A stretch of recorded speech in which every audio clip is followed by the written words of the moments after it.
Assalamualaikum warahmatullahi wabarakatuh. Selamat pagi anak-anak.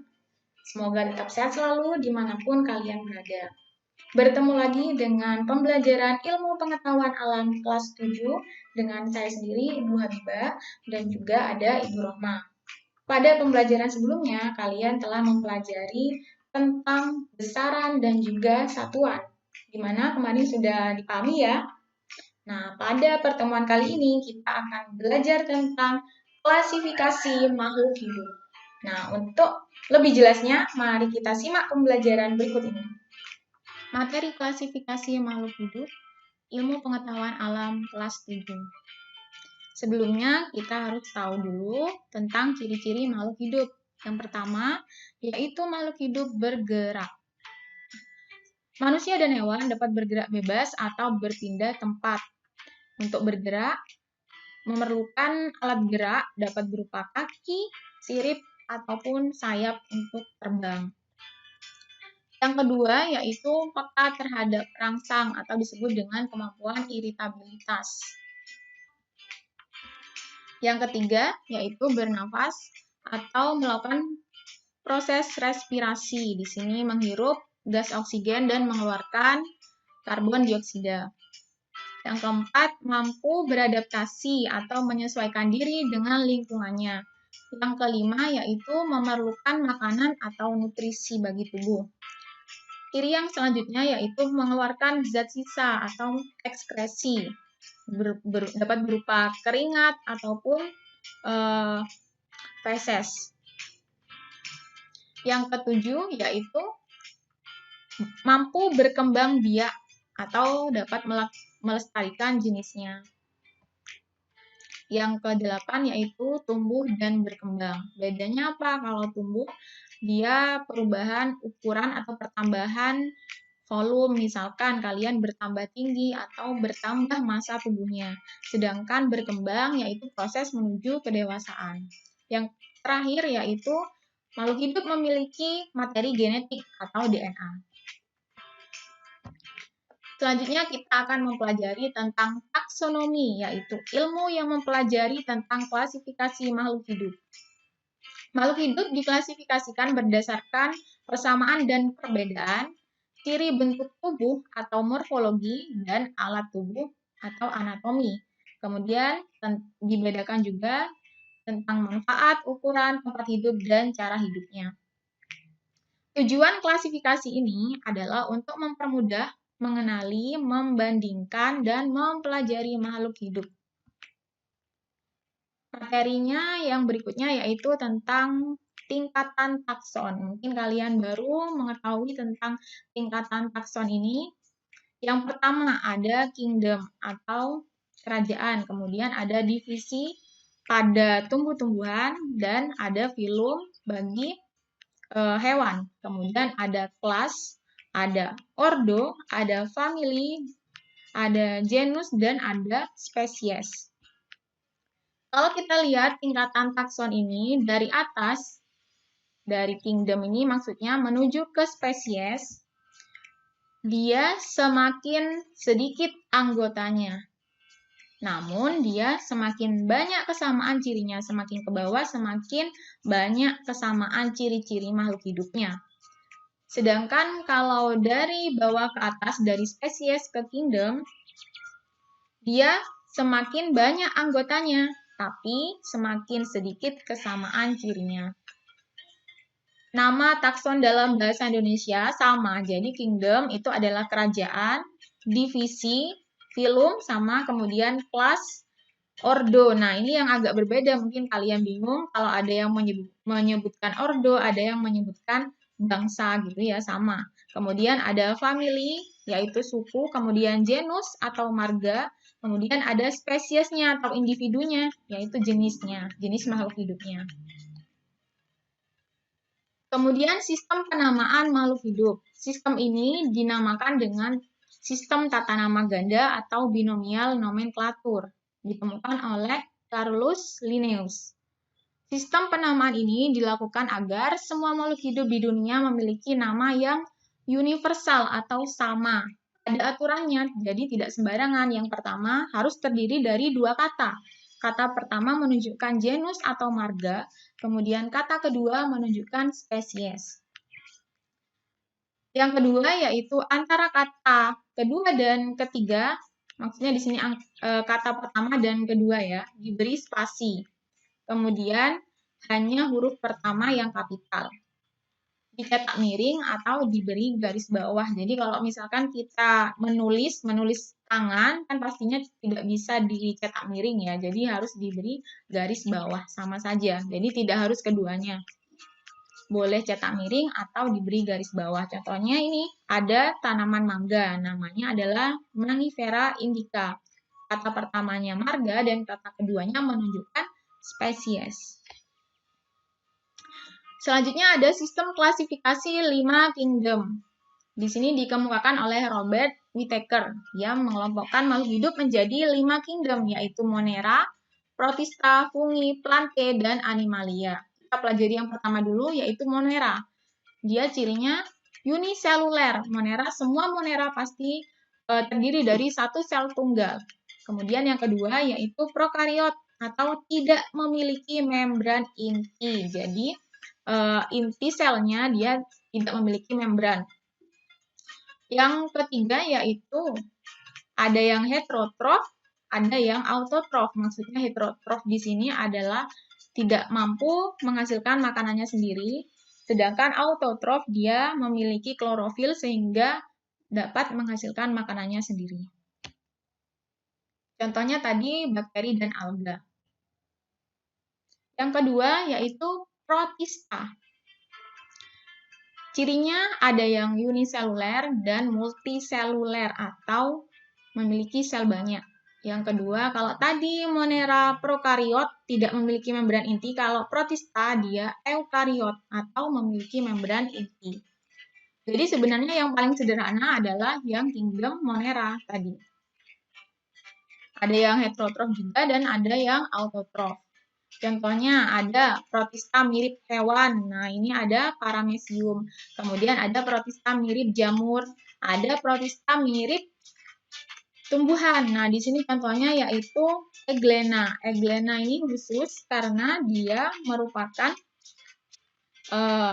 hewan atau protista yang memiliki klorofil sehingga dia dapat menghasilkan atau mengolah makanannya sendiri. Yang ketiga yaitu kingdom fungi atau jamur. Dia sama seperti protista tadi, ada yang uniseluler dan juga multiseluler. Eukariot dan heterotrof semuanya, yaitu tidak berklorofil. Kemudian sifatnya sebagai saprofit atau pengurai sisa-sisa makhluk hidup. Nah, di sini ada lumut kerak, ada jamur kerak, kemudian ada jamur kerang, tiram maksudnya di sini, kalian yang biasanya konsumsi. Kemudian kingdom yang keempat ada Plantae, yaitu tumbuh-tumbuhan. Dia selalu multiseluler atau bersel banyak. Kemudian cirinya eukariot dan autotrof. Tumbuh-tumbuhan dibagi menjadi 3, yaitu Pteridophyta atau paku, kemudian Bryophyta atau lumut, dan Spermatophyta tumbuhan berbiji. Pteridophyta atau tanaman paku, dia memiliki akar, batang, dan daun yang sesungguhnya. Jadi sama-sama ya, tanaman paku dan lumut ini sama-sama tinggal di daerah yang lembab. Bedanya apa? Kalau Bryophyta atau lumut ini tidak memiliki akar, batang, dan daun sejati. Kemudian yang ketiga yaitu tumbuhan berbiji atau Spermatophyta. Di sini ternyata Spermatophyta itu dibagi lagi menjadi 2, yaitu Gymnospermae dan Angiospermae. Nah, biji tertutup atau terbuka, Gymnospermae biji terbuka dan Angiospermae biji tertutup. Di sini cirinya sudah saya lampirkan. Yang pertama, kalau Gymnospermae, dia tidak terlindung daun buah, jadi bijinya langsung terlihat. Dia alat reproduksinya berupa strobilus, sedangkan Angiospermae, dia bijinya terlindung daun buah, jadi tidak langsung terlihat, kemudian dia alat reproduksinya berbentuk bunga. Kalau Gymnospermae dia berakar tunggang dan lain-lain bisa kalian baca. Kemudian Angiospermae atau tumbuhan berbiji tertutup tadi dibagi menjadi dua, yaitu tumbuhan monokotil dan dikotil. Tumbuhan monokotil atau berkeping satu, cirinya adalah keping lembaganya satu buah, jelas ya namanya monokotil atau satu. Kemudian akarnya serabut. Nah, kalau dikotil nih tunggang ya. Kemudian tulang daunnya sejajar atau melengkung, sedangkan dikotil menyirip, menjari atau bisa campuran. Bagian bunganya kelipatan 3, jadi selalu kelipatan 3 kalau monokotil, sedangkan dikotil kelipatan 2, 4, atau 5. Jadi mahkota bunganya itu. Bisa kalian baca. Yang kelima yaitu kingdom Animalia. Nah, di sini Animalia semuanya jelas multiseluler atau bersel banyak. Kemudian eukariot memiliki membran inti dan heterotrof. Animalia dibagi menjadi dua kelompok besar. Yang pertama yaitu invertebrata atau tidak memiliki tulang belakang, dan juga ada vertebrata atau memiliki tulang belakang. Kelompok invertebrata sendiri dibagi menjadi 8 kelas atau 8 kelompok. Yang pertama ada porifera. Nah, di sini tumbuhan berpori. Hewan berpori maksudnya. Kemudian ada Solentrata. Ya, contohnya di sini ada ubur-ubur. Kemudian ada Platyhelminthes, sejenis cacing, tapi di sini cacing hati. Kemudian Nemathelminthes, cacing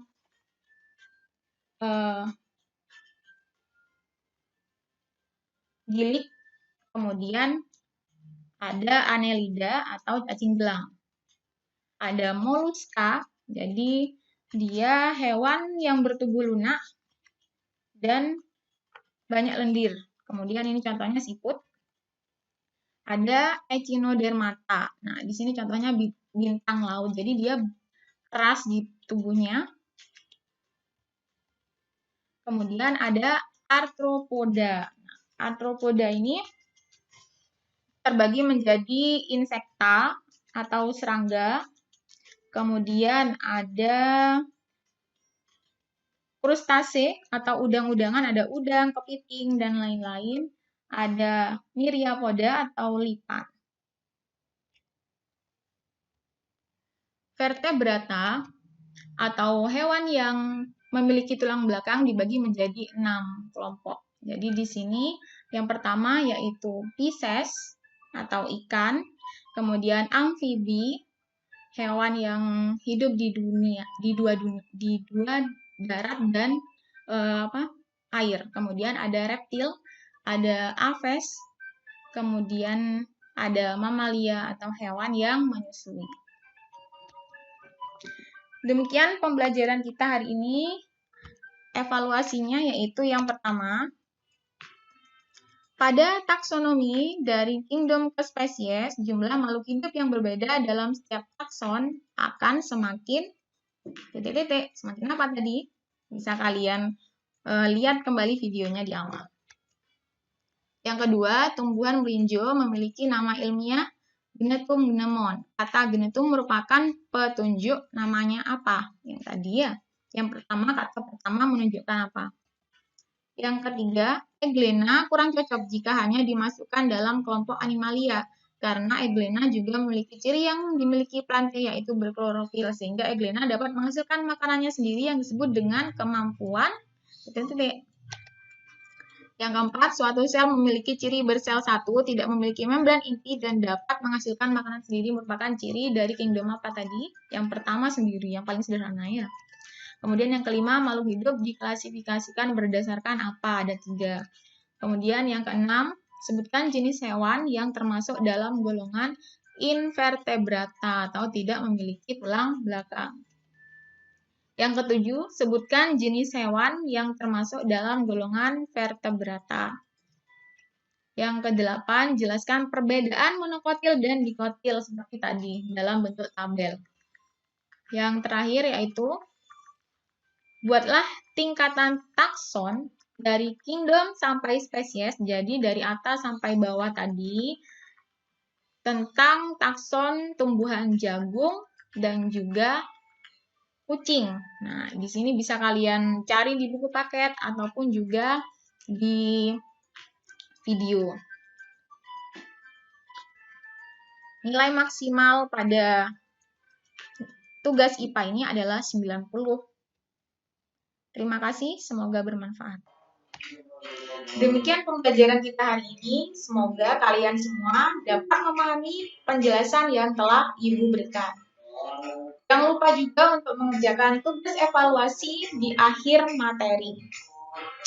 Terima kasih telah menyimak dan belajar dengan sungguh-sungguh. Semoga kita semua dapat berjumpa di kelas dalam pembelajaran yang lebih baik lagi. Sekian, semoga bermanfaat. Wassalamualaikum warahmatullahi wabarakatuh.